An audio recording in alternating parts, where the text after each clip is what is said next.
Candy et ça fait longtemps, très longtemps que j'ai pas posté de vidéo sur cette chaîne YouTube. Et je sais pas, aujourd'hui je me suis dit que c'était le jour, le moment, l'instant, donc ben, on est parti pour une nouvelle vidéo. Mais pourquoi faire finalement? Pourquoi faire?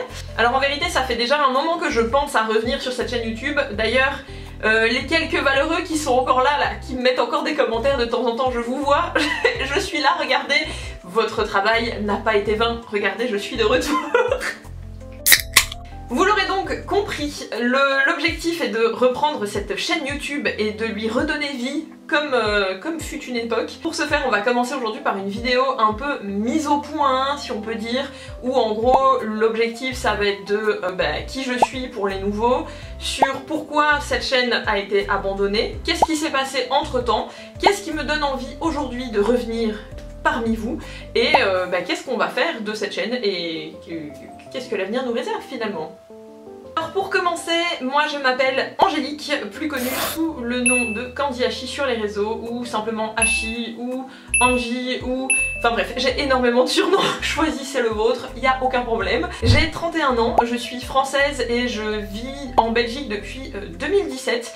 Quand j'avais commencé cette chaîne YouTube, je vivais encore en France. Vous allez voir qu'il y a pas mal de choses qui ont évolué. C'est pour ça que je me dis je vais vous faire un petit point aussi sur qu'est-ce qui s'est passé dans ma vie entre temps. Alors, je porte du Lolita et des modes alternatives depuis des années. J'ai commencé le Lolita en 2007, donc ça commence à dater un tout petit peu.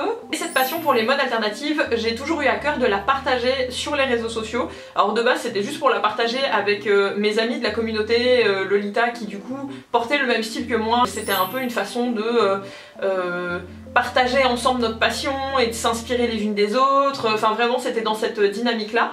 Et en fait petit à petit mon cercle d'influence, on va dire ça comme ça, on va dire que ma portée a eu un petit peu plus, a pris un petit peu plus, et je me suis rendu compte que au-delà de juste me faire plaisir à moi, et ben en fait le fait que je poste des looks, et ben ça pouvait inspirer d'autres personnes, ne serait-ce que pour créer leurs propres outfits, mais aussi pour simplement essayer et oser plus et s'assumer pleinement en fait, apporter des choses plus extravagantes, ou en tout cas des choses qui leur plaisent mais dont ils n'oseraient pas porter à cause du regard des autres.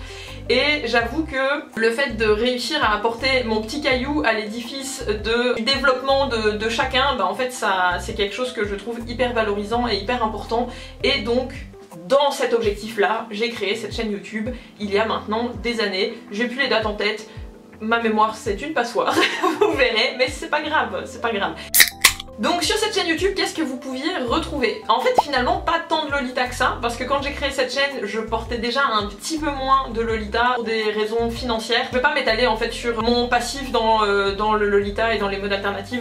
On y fera peut-être une vidéo dédiée à un moment donné si ça pourrait, si ça peut vous intéresser. Où je partageais quand même beaucoup de vidéos coloration, des make-up, des créations de looks. Après je me suis perdue, je suis partie à faire des recettes de cuisine, des DIY, plein de choses.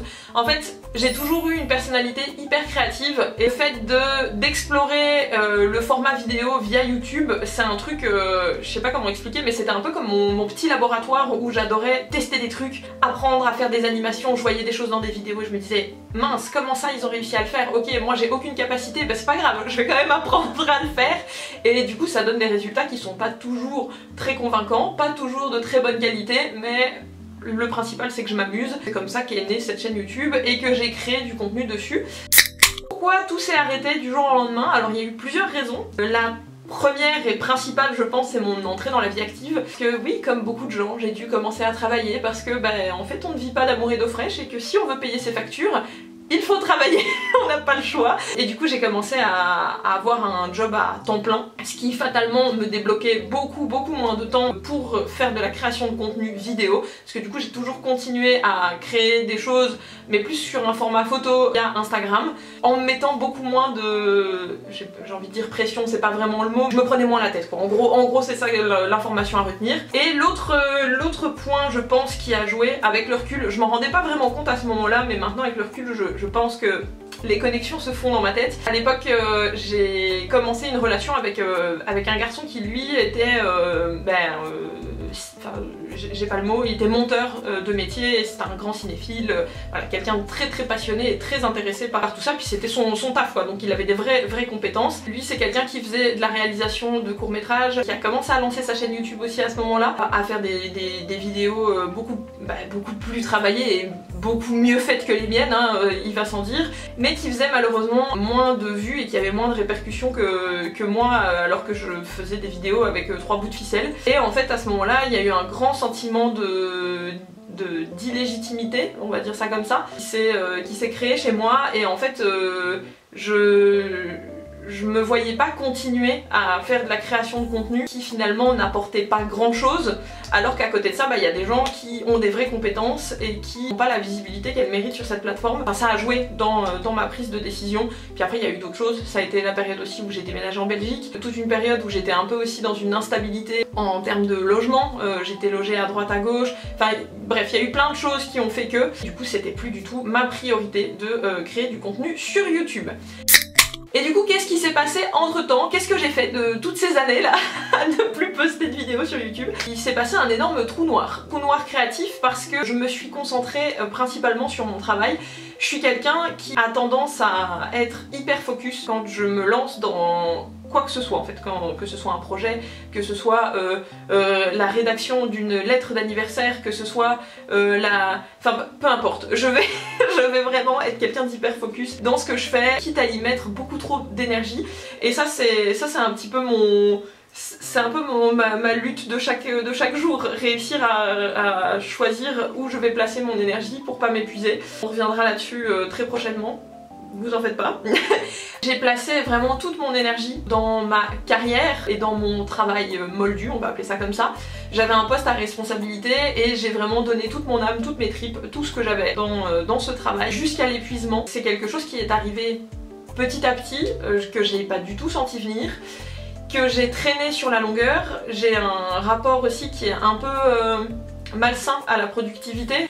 M'avouer que j'étais fatiguée, ça a été quelque chose de très long à emmagasiner dans ma tête. Malheureusement à ce moment-là, j'ai vécu un événement tragique. Ma mère a décidé de mettre fin à ses jours en avril 2022 et ça a été un peu le coup de massue qui m'a fait tomber et qui m'a fait réaliser que j'étais pas heureuse dans ma vie et que j'attendais autre chose de la vie que juste travailler pour une entreprise en fait. Je vais pas m'étaler sur ce qui s'est passé à ce moment-là, j'ai fait un énorme burn-out, j'ai été en arrêt pendant 6 mois, enfin bref ça a été vraiment la catastrophe. Mais ce qui est important à retenir de cet événement-là, au-delà de l'aspect tragique, c'est que ça a été un vrai virage dans ma vie et je pense qu'on peut toujours essayer de tirer des enseignements de choses horribles qui peuvent nous arriver. Et là, moi, la leçon que j'ai apprise, c'est que j'ai besoin de créer pour vivre, j'ai besoin d'être passionnée et d'investir de l'énergie et du temps dans des choses qui me font du bien. Que j'ai passé toute la première partie de ma vie en mode survie et jamais en mode vie et profiter de ma vie. J'ai toujours dû faire des choix pour ma survie, pour m'assurer de la sécurité financière, pour m'assurer de la sécurité matérielle. Et finalement j'ai jamais pris le temps de vraiment vivre et de profiter, et le décès de ma maman ça a été le déclic. Et à ce moment-là, ce qui m'a sauvée de toute cette phase de dépression, en fait ça a été vraiment de m'investir dans de la création. C'est à ce moment-là que j'ai fait renaître de ses cendres Power Milkshake. Milkshake, qu'est-ce que c'est? C'est ma marque de bijoux et accessoires d'inspiration kawaii, Lolita, plein de choses. C'est une marque que j'ai un peu créée par accident parce qu'au départ je voulais juste, dans mon élan de vouloir toucher à tout, j'ai commencé à fabriquer des bijoux, des accessoires, des serre-têtes, des vêtements, plein de choses, et à force de partager mon contenu sur les réseaux, petit à petit j'ai eu des commandes. J'ai eu des opportunités d'exposer lors de salons. De fil en aiguille, c'est quelque chose qui a un peu pris de l'ampleur, que j'avais complètement abandonné au même moment que j'ai abandonné ma chaîne YouTube à l'époque. J'ai repris au moment de mon burn-out et là, ça a été une révélation pour moi et c'est vraiment ça qui m'a sorti la tête de l'eau. J'ai repris du plaisir à faire des choses. J'ai besoin de cet aspect-là pour me sentir heureuse, et de l'aspect de la création en lui-même, c'est pas uniquement créer des bijoux. Petit à petit, Power Milkshake, qui était un passe-temps, est devenu un vrai projet concret que je tiens maintenant depuis 3 ans. Et du coup la suite, où est-ce qu'on en est et pourquoi on reprend cette chaîne YouTube? Depuis toutes ces années, je continue à recevoir des messages ou à rencontrer certains d'entre vous en convention qui me disent qu'ils m'ont connu à l'époque de ma chaîne YouTube, qu'ils regrettent énormément que je poste plus de contenu sur cette plateforme là, qui n'ont plus du coup cet aspect partage qu'on pouvait avoir à l'époque avec YouTube. Moi c'est vrai que la création de contenu vidéo c'est quelque chose que j'ai continué un petit peu à faire sur Instagram via le format des Reels, mais en fait je suis frustrée parce que j'ai plein d'idées de contenu que je pourrais faire qui sont pas adaptées en fait au format Instagram, au format TikTok ou tout ce que vous voulez, parce qu'on est dans cette nouvelle vibe du format court, quelque chose qui doit être très rapide, très concis, on doit aller à l'essentiel, et moi il y a certaines choses où j'ai besoin de montrer que je prends du temps et pas être obligée de tout le temps être dans ce truc du speed, et pour ça je trouve que YouTube c'est la plateforme qui est la plus adaptée. Autre aspect aussi qui m'a fait reprendre YouTube, c'est en fait tout cet aspect communautaire qu'on avait construit à l'époque ensemble sur cette chaîne, qui est beaucoup moins retransmissible sur Instagram ou sur TikTok je trouve, et j'ai moins cet aspect partage et contact avec vous que je pouvais avoir à l'époque, et ça me manque en fait, ça me manque énormément.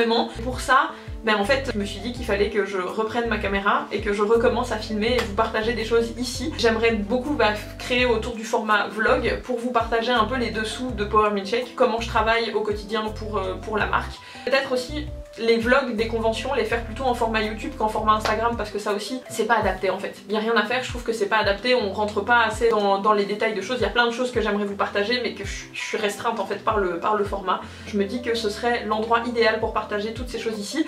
Après je reste ouverte, j'ai envie aussi de faire d'autres choses, pourquoi pas vous refaire des vidéos conseils pour le Lolita. Je veux vraiment que cette chaîne YouTube redevienne mon laboratoire créatif comme ça a pu l'être à une époque. Donc n'hésitez pas si en commentaire vous avez des idées, des envies, des choses que vous aimeriez voir sur cette chaîne.